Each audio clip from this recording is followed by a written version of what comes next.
failure of your expectation. The biggest risk you can take is not taking any risk. Almost any accomplishment in the history of the world has come at the hands of people who've taken risk. People who are willing to push the envelope. People who are willing to explore the unknown. Every failed experiment is one step closer to success. You've got to take risks. I found that nothing in life is worthwhile unless you take risks. Risk used to drive me right up the wall. I used to say, what if this happens? It's called the language of the poor. What if this happens? And on top of that, if this was to happen, look at the fix I'd be in. I better not try. I could always ace myself out. Then I'll tell you what changed my whole life when I finally discovered it's all risky. The minute you were born, it got risky. If you think trying is risky, wait till they hand you the bill for not trying. The greatest risk they take is not taking one, and I use it to this day. Anytime I feel that, I feel nervous, like I feel right now, I take the risk.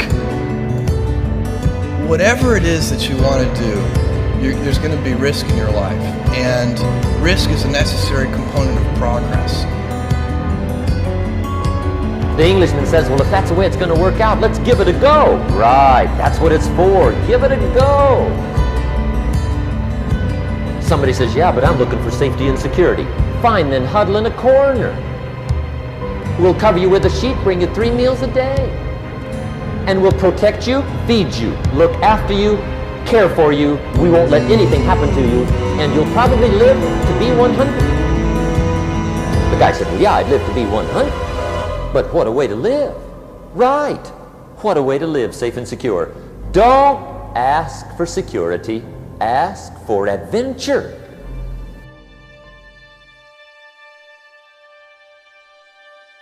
Better to live 30 years full of adventure than 100 years safe in the corner. And see, it's not important how long you live. What's important is how you live.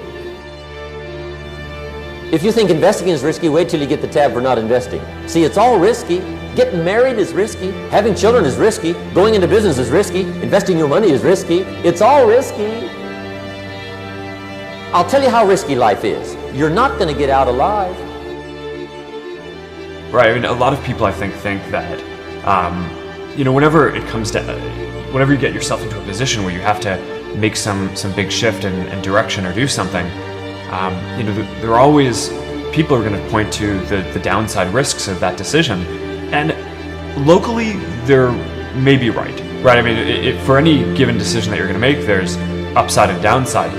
If you are stagnant and you don't make those changes, then I think you're guaranteed to fail, right, and not catch up. So to some degree, I think it's really right that over time the biggest risk that you can take is to not take any risks.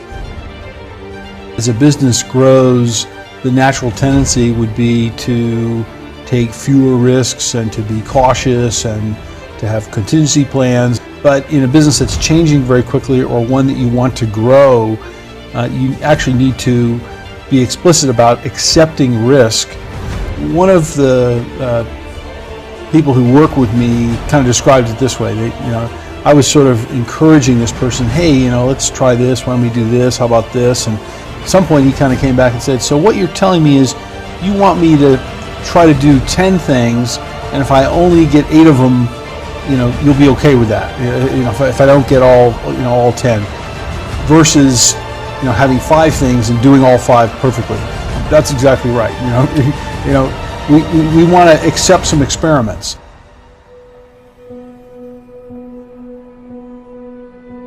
The key thing about taking risk is learning. And if something doesn't work out, learn from it, and then you're able to move further. We have to always recognize that, knowledge frequently comes at a price. Mm-hmm. Thomas Edison said he knew 999 ways that a light bulb did not work. Did not work, right. Many of us are familiar with the cleaning formula 409. Why do they call it that? The first 408 didn't work, you know? But, you know, you just put these things into perspective and you learn from them. Walter Dandy, the great neurosurgeon at Johns Hopkins many decades ago, was the first one to do operations on the posterior fossa, the back part of the brain. No one thought it could be done. First 13 patients all died. Now, can you imagine how devastating that was? And I can't even imagine what he said to the 14th patient when they said how the other 13 did. You know, but the fact of the matter is, we now are able to do that operation routinely and safely. I did one last week. And so, you know, we just have to put all these things in perspective and recognize that we will never make progress unless we're willing to take risks. But we have to take them in an appropriate fashion. Right. Because, you know, there's a large group of people who never get anywhere because they're afraid to take a risk. There's another group of people who never get anywhere because they take too many of the wrong risks. They're always getting knocked back into the pond. So that's where this tremendous brain comes in, where you are able to analyze. People told me that Black Swan was an artistic risk, a scary challenge to try to portray a professional ballet dancer.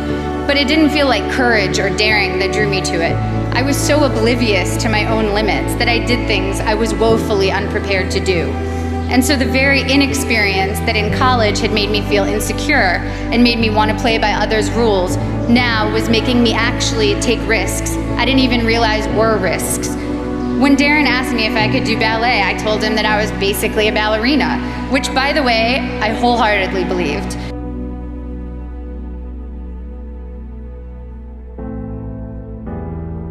When it quickly became clear in preparing for the film that I was maybe 15 years away from being a ballerina, it made me work a million times harder, and of course, the magic of cinema and body doubles helped the final effect. But the point is, if I had known my own limitations, I never would have taken the risk. And the risk led to one of my greatest artistic and personal experiences, in that I not only felt completely free, I also met my husband during filming. I think that you have to take risks all the time. If you don't do that, you don't move forward. We are trying to be too conservative in the way that you think life. And the result is that nobody voices out to say, I don't agree with this, I agree with that. So we have to push somehow our individuality to make sure that our voice can be heard. I think risk is important for every company. I think it is the essence of entrepreneurship, whether you're the smallest company in the world or, like Google, the second largest company in the world, to take smart risks all the time. I run this experiment frequently with groups where I give them two choices, choice A and choice B. So choice A is you get to deliver $1 million of bottom line value to your company this year, guaranteed. Choice B, you get to deliver $1 billion of bottom line value to your company this year, but only with one chance in 100. So everyone does the mental math. I say, who wants choice A? Nobody raises their hand. Who wants choice B? Everybody raises their hand. It's got an expected utility that's 10 times higher than choice A. And then I say, who here believes that your boss wants you to choose choice B? And not a single person in the room raises their hand. I mean, these typically are large multinationals who want to be innovative. And then I say, you don't need a lecture on innovation, you need a new boss. You need a new context. I really think that it's the context that matters. We all inherently understand that taking smart risks is the right thing to do. Now, what counts as smart and what counts as a risk is different in different parts of a company or companies of different sizes. Make your move before you're ready. We're instructed in life to walk by faith and not by sight. See, you want to really begin to stretch yourself. You want to become a risk taker. You want to raise the bar on yourself. Most people won't do that. See, most people engage in low-life living, low-risk living. Viscott said, if you're not willing to risk, you cannot grow. And if you cannot grow, you cannot become your best. And if you cannot become your best, you can't be happy. And if you can't be happy, then what else is there? I like what Helen Keller said, life is short and unpredictable. Eat the dessert first. You want to begin to take some chances. You want to begin to challenge yourself and make it okay to fail and learn from your failures. Don't allow fear of failure and the the allure, the attractiveness of playing it safe in life to draw you in. You can't get out of life alive. You got to die to leave here. Now is the time to take risk. So I would encourage you to take risks now. Do something bold. You won't regret it.